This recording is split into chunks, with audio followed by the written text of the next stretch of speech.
O'zimizni o'rnimizni bilib olaylik-da, hurmatimizni bilaylik. Banda va uni ishi nima? Biz bandamiz. Farishta biz, jin biz, hasharot biz yo boshqa emasmiz. Biz odam naslimiz, bani odammiz biz.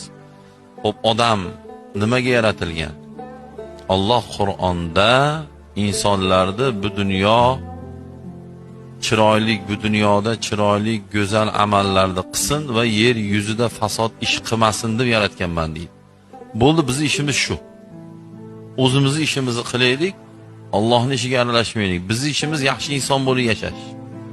Boshqa narsa talab qilinmagan.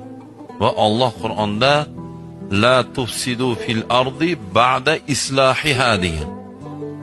Yer yuzida yomon ish qilmanglar, fasod ish qilmanglar, buzg'unchilik qilmanglar. Biz yer yuzini zo'r, chiroyli